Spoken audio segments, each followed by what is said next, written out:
Hello student, I am doctor Paramita Basu from की art and design. सो आज हम आए हैं टिक्स लेके, क्योंकि निफ्ट का एग्जाम राउंड द कॉर्नर है, तो 8 फरवरी को है। तो अगर आपको कोई भी और भी चीजें चाहिए और अब हमारा हेल्प लेना चाहते हो, मॉक टेस्ट भी हम कर रहे हैं, तो जस्ट आप मुझे व्हाट्सएप मैसेज कीजिए। अब आते हैं कि टिप्स क्या है। कि जैसे आप एग्जाम दे रहे हो तो आपको अब बस एक बहुत कम टाइम बाकी बचा है। सो इस टाइम पे सबसे ज़्यादा इम्पोर्टेंट हो जाता है कि आप अपना स्पीड बढ़ाओ। सो स्पीड बढ़ाने के लिए सबसे ज़्यादा इम्पोर्टेंट होता है कि आप बहुत ज़्यादा sample paper and mock test कीजिए। जो मैं आपको बोल रही हूँ कि हम अपना मॉक टेस्ट भी प्रोवाइड कर रहे हैं। सैम्पल पेपर जो है वो जो पुराने सैम्पल पेपर्स हैं, तो आपको बहुत कहीं से बहुत जगह से मिल जाएंगे। तो वो आप ज़रूर ट्राई कीजिए, एंड वो जितना आप ट्राई करेंगे उतना आपके लिए अच्छा है। आपको सैम्पल पेपर या मॉक टेस्ट जब कर रहे हो हमारा या कहीं का भी, तो तब आपको एक टाइमर रखना बहुत ज़रूरी है, एंड ऑल्सो अपने आप को फेयर रखना ज़रूरी है। इन द सेंस कि आप जल्दी से गूगल में ना जंप करिए या आप सर्च करने मत चले जाइए कि हाँ मेरे को क्या आंसर क्या है।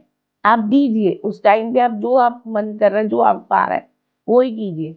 बाद में आप जब मार्किंग करने के टाइम पे जब आपको लगेगा अच्छा मैंने कर लिया, फिर देखिए कि अच्छा जो मैंने आंसर दिया था वो राइट किया है कि नहीं, आप तब एनालाइज कर सकते हैं। लेकिन उस टाइम पे आप फोन को देखेंगे या तो आप अपना टाइमर नहीं संभाल सकते। तो ये टाइमिंग बहुत इंपॉर्टेंट है, टाइमर संभालना।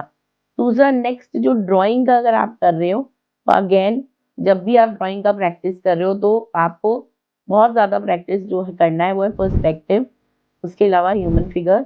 ये दो चीज़ है वो बहुत इंपॉर्टेंट हो जाती है, क्योंकि हर एग्जाम में जैसे ही निफ्ट का एग्जाम आता है उसमें ह्यूमन फिगर एक क्वेश्चन में आता ही आता है। इसके अलावा पर्सपेक्टिव तो सभी क्वेश्चन में होता है ऑलमोस्ट। प्लस आपको कलरिंग एंड शेडिंग भी प्रैक्टिस कर लेना चाहिए, वो भी बहुत, क्योंकि आपको करना ही होता है, इसलिए वो ज़रूर आपको प्रैक्टिस करना चाहिए।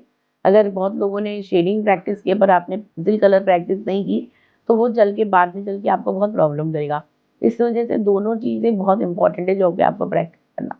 ये जो दो दो करके 4 चीज़ें, ये अगर आप कंटिन्यूअसली प्रैक्टिस कर रहे हैं तो आपके लिए फ़ायदा है। इसके अलावा अगेन क्वेश्चन पेपर्स पुराने वाले करने चाहिए, जो मैंने आपको बताया था ड्राइंग के लिए भी। अब आते हैं पेपर के दिन आपको क्या करना है। अभी आप जब एग्जाम के टाइम पे आप जब जाएंगे तो कैट का पेपर और गैट का पेपर अलग अलग टाइम पे होता है, या तो सुबह शाम ऐसे करके होता है।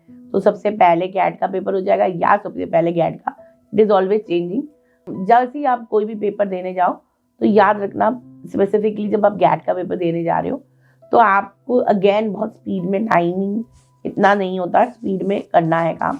और याद रखना नेगेटिव मार्किंग भी है गैट के पेपर में। सो ध्यान से समझ के पेपर करना, आप ऐसे ही रैंडमली मत कर देना, क्योंकि नेगेटिव मार्किंग की वजह से आपके मार्क्स चले जा सकते हैं, आपको माइनस में भी मार्क आ सकता है।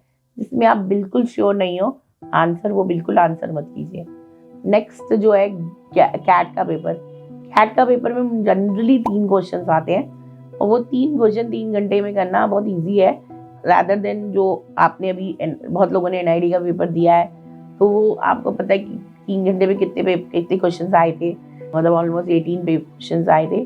तो वो इतना डिफिकल्ट हो जाता है अगर आप इतने कम टाइम में इतने सारे क्वेश्चन। बट एनआईडी की तरह निफ्ट का पेपर नहीं है, निफ्ट में सिर्फ 3 क्वेश्चन आते हैं। इसमें आप फायदा है कि हाँ आप एक एक क्वेश्चन को 1-1 घंटा में डिवाइड करके अच्छे से काम कर सकते हैं। तो आपको, लेकिन फिर भी मैं जस्ट आपको एक सिंपल सा एक बुक सिस्टम बताऊंगी कि उसको अगर आप फॉलो करते हैं तो आपको ज़्यादा फायदा होगा और आपको ज़्यादा नंबर भी मिलेंगे। बाई चांस के बाद होता है कि बहुत लोग का हैबिट होता है कि एक क्वेश्चन को जो स्टार्ट किया उसको टाइम नहीं देखते हैं, टाइमर नहीं देखते हैं कि हाँ इतना टाइम हो गया, उसको सजाने में लग जाते हैं, और सजाते सजाते ऐसे हो जाता है कि किसी टाइम पे एक क्वेश्चन में आपने 2 घंटा लगा दिया या 1.5 घंटा लगा दिया। उससे क्या होता है कि सेकेंड और थर्ड क्वेश्चन होगा उसके लिए टाइम बहुत ही कम रहता है। My advice for everybody is कि जब आप पेपर दे रहे हो तो सबसे पहले आपको क्वेश्चन पेपर जो है वो बहुत अच्छे से, क्वेश्चन जो है एक्चुअली बहुत अच्छे से पढ़ना है। उसके बाद जो तीनों क्वेश्चन हैं उनकी ड्राइंग कंप्लीट कर लेना। पहले का किया, सेकंड का किया, थर्ड किया। उसके बाद जब आपने ड्राइंग तीनों का कंप्लीट कर लिया, फिर आप माइक्रोन पेन कर सकते हैं। कहीं पे आप अगर पेंसिल शेडिंग करना है वहां पर माइक्रोन पेन नहीं करना। अगर आपको पेंसिल शेडिंग नहीं करना है, आपको कलर करना है, तो आप वहां पर माइक्रोन पेन कर लो। उसके बाद आप बाद में आप उसके थर्ड स्टेप में आप पेंसिल शेडिंग या पेंसिल कलर शेडिंग आपको कर सकते हैं। अब ना वो किस तरह से होता है, कभी क्वेश्चंस में आपने देखा होगा, नॉर्मली क्वेश्चन में मेंशन भी होता है, कभी कभी क्वेश्चन में मेंशन नहीं है। बट अगर कोई क्वेश्चन में मेंशन है कि इसमें आपको सिर्फ कलर एड करना है, तो वो आप सिर्फ एक ही क्वेश्चन में कलर करना है और दूसरे दो कलर क्वेश्चन में आपको कलर नहीं करना, ब्लैक एंड व्हाइट।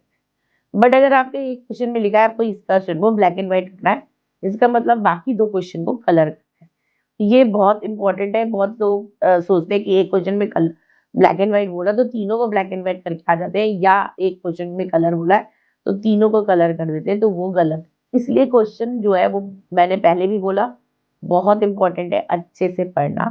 क्वेश्चन से में ही आपको, अगर क्वेश्चन में ही बहुत सारे टाइम पे होता है कि क्वेश्चन में कुछ लिखा होता है एंड बच्चे वो अच्छे से पढ़ते नहीं है और गलत कर देते हैं। मैंने बहुत सारे स्टूडेंट्स को ये करते हुए देखा है कि डोंट कलर इट लिखा है और वो डोंट नहीं पढ़ा, कलर इट देख लिया और कलर कर दिया। डोंट नहीं देखा और डोंट नहीं देखने की वजह से, कलर इट करने की वजह से 0 नंबर। तो इस वजह से क्वेश्चन को बहुत अच्छे से आपको पढ़ना है। अगर आपने क्वेश्चन ही गलत पढ़ के फिर मार्क्स आपके कम आ रहे, फिर आप सोचते हो कि मैंने तो बहुत अच्छा पेपर दिया था पर पेपर मेरे को क्यों मार्क्स नहीं आए। तो ये जो छोटी छोटी गलती है ना, ये बहुत टाइम पे बहुत स्टूडेंट कर लेते हैं। उसके बाद उन दिमाग में नहीं रहता कि बाद में चेक करें या कुछ भी करें, लेकिन वो हो जाता। वैसे भी चेक करने का भी कोई फायदा नहीं है। जो आपने गलती कर दी वो गलती कर दी, उसके बाद जो मार्क्स आएगा वो उसी के अकॉर्डिंग आएगा। इसलिए जो भी आप कर रहे हो उस टाइम पे ध्यान से, क्योंकि इतने टाइम है, एटलीस्ट 2-3-4 मिनट या 5 मिनट लगाओ वो क्वेश्चन को समझने में, देन यू डू वर्क। तो क्वेश्चन बहुत इंपॉर्टेंट हो गया। नेक्स्ट जो आपने जो कलरिंग जो कर सब कर रहे हो उसको अच्छे से आपको समझ के करना है। फिर जो भी आप चीजें आपने सीखी हैं उस टाइम पे उसको अच्छे से डेवलप करके अपना जो है ड्राइंग कंप्लीट कर। होपफुली आप लोगों ने अब तक बहुत अच्छे से सीख लिया होगा एंड मेहनत कर रहे होंगे। एंड एग्जाम जो 1-2 हफ्ता बाकी बचा है उसके लिए आपने बहुत अच्छे से कर लिया होगा। बहुत लोगों ने करा है, बहुत लोगों ने नहीं किया है, उन्होंने भी किया है। मॉक टेस्ट हमारा रेडी है, आप बस हमारा मॉक टेस्ट का टेस्ट लीजिए। मॉक टेस्ट में अगर आप मॉक टेस्ट लेते हैं तो आपको एनालाइज करने का भी मौका मिलेगा, मैं एनालाइज भी। एंड इफ आप चाहो तो जो ड्राइंग का पेपर है उसको एनालाइज करके आपको ये क्या कहाँ इम्प्रूव करना है उसका भी एक फ्री काउंसलिंग आप मुझसे ले सकते। तो ये सब अगर आपको चाहिए तो आपको बस मुझे व्हाट्सएप मैसेज करना है, जहाँ पर आप बोल सकते हो कि मुझे फ्री मॉक टेस्ट चाहिए। तो आपको क्या कर, मैं आपको एक फॉर्म दूंगी, फॉर्म आप भरोगे, फॉर्म भरने के बाद आपको एक मॉक टेस्ट मिलेगा।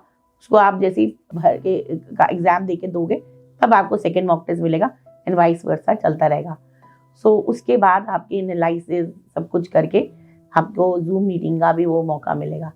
सो बहुत ज़्यादा टाइम नहीं है और सबको वो मौका नहीं मिल सकता जिसका मेरे को लगता है कि बहुत ज़रूरी है आपके साथ बात करना, तो मैं आपको कांटेक्ट करूँगी and then I will give you the मौका। और अगर आपको ज़रूरी है कि आप मुझसे बात ही करना है तो भी आप मुझे मेंशन कर सकते हो, तो लेकिन एग्ज़ाम ना देने के पहले मैं वो बात नहीं करूँगी। सो मुझे लगता है ये जो टिप्स एंड ट्रिक्स है ये बहुत ज़्यादा ज़रूरी है सारे स्टूडेंट्स के लिए।